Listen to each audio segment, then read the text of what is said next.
L'évangile de ce matin nous donne bien le contexte dans lequel Jésus va rappeler le grand commandement de l'amour, le seul commandement qui résume tout le reste. C'est dans un contexte de mise à l'épreuve. On cherche à piéger Jésus. Et vous savez que chez les Juifs, parmi les docteurs de la loi, on discutait beaucoup pour savoir quel était le plus grand commandement dans toute cette série de commandements qui existait. Et on discutait beaucoup là-dessus. La réponse de Jésus, elle a dû être très déroutante pour eux, puisque Jésus leur dit, il n'y a pas de plus grand et de plus petit, il n'y a pas de hiérarchie dans les commandements, puisqu'il n'y en a qu'un seul. Aime Dieu et aime ton prochain. Ces deux commandements n'en font qu'un seul, puisque, comme nous dira Saint Jean dans sa première lettre, c'est l'amour du prochain qui est comme le baromètre qui détermine la qualité, la valeur, la profondeur de notre amour de Dieu. On pourrait se mettre à genoux, les bras au ciel, puis dire « Seigneur, je t'aime », si on n'aime pas son prochain, dit Saint Jean, et la parole est forte, tu es un menteur. Et donc, si on veut essayer de saisir, de comprendre jusqu'à quel degré vraiment l'amour de Dieu nous habite, l'amour de Dieu est au cœur de notre vie, regardons comment nous aimons nos frères, nos sœurs. L'amour du prochain qui devient comme le signe qui nous manifeste la manière que nous aimons Dieu.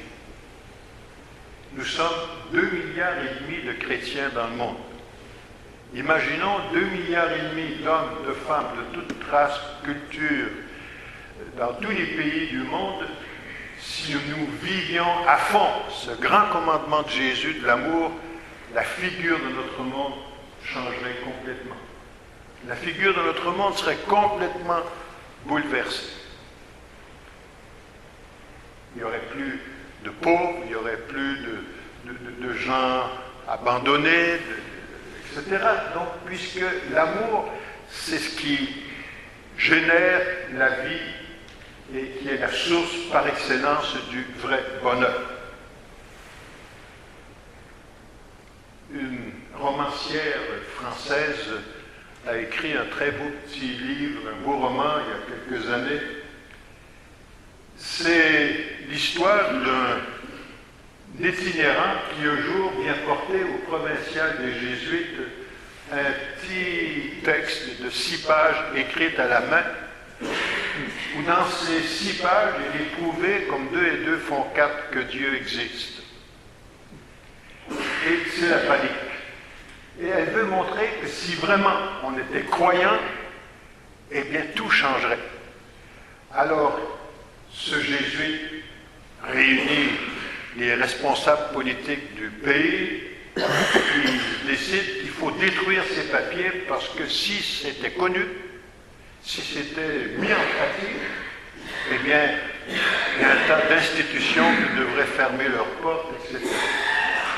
Et donc, c'est-à-dire que cet amour de Dieu doit s'incarner dans l'amour du prochain.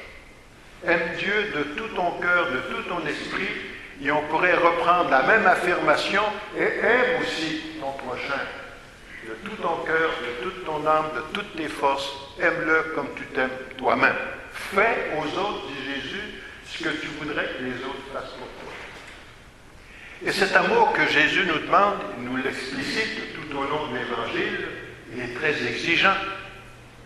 Il dit, si tu aimes juste tes amis, puis ceux qui te font du bien, les païens en font autant.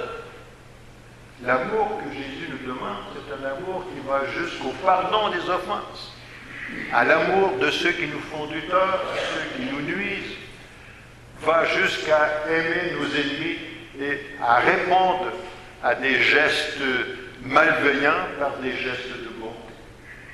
Ce qu'on pourrait appeler la victoire de l'amour, qui transforme le cœur des hommes et qui changerait complètement la figure de notre monde.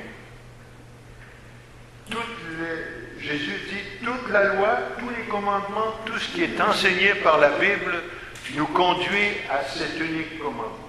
Être chrétien, chrétienne, croyant, croyante, c'est une vie qui est enracinée dans l'amour de Dieu, qui se manifeste dans l'amour du prochain. Quand Jésus, dans une très belle parabole, qu'on appelle la parabole du jugement dernier, cette comparution, c'est une parabole, une histoire pour illustrer, il ne demande pas as-tu prié à genoux, as-tu dit ton chapelet. Les questions qu'il pose, j'étais nu, tu m'as vêtu. J'étais en prison, tu m'as visité. J'étais malade, tu m'as réconforté. Donc, c'est sur l'amour, au fond, que notre vie trouve sa véritable signification, sa véritable, on pourrait dire, valeur.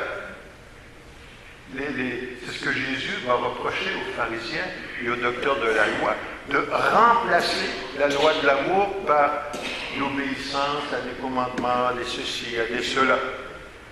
Alors c'est exigeant être chrétien, mais c'est aussi constructeur d'un monde nouveau, un monde tel que Dieu l'a voulu. Aimez-vous, vivez comme des frères et des sœurs. Vous n'avez qu'un seul Père, Jésus. Entre vous, vous êtes tous frères et sœurs. Et l'amour est constructeur de fraternité, de solidarité, de soutien mutuel. Demandons ce matin, dans notre Eucharistie, au Seigneur de nous aider à orienter toute notre vie dans la réalisation ou l'accomplissement de ce grand commandement de l'amour dans notre quotidien.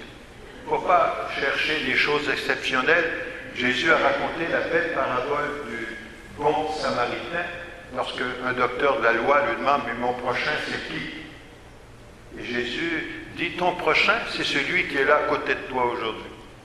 Mon prochain aujourd'hui, ce sont les personnes que je vais rencontrer, à qui le Seigneur me demandera d'une manière ou de l'autre de manifester des gestes d'amour, d'accueil, de solidarité, de pardon, etc. » Donc demandons au Seigneur de nous aider à vivre notre quotidien dans cette ambiance, cette atmosphère d'amour, avec cette conviction profonde que lorsque je pose des gestes d'amour, de soutien, de tout geste qui s'inspire de l'amour envers mon prochain, c'est la manière la plus sûre de manifester notre amour de Dieu. Amen.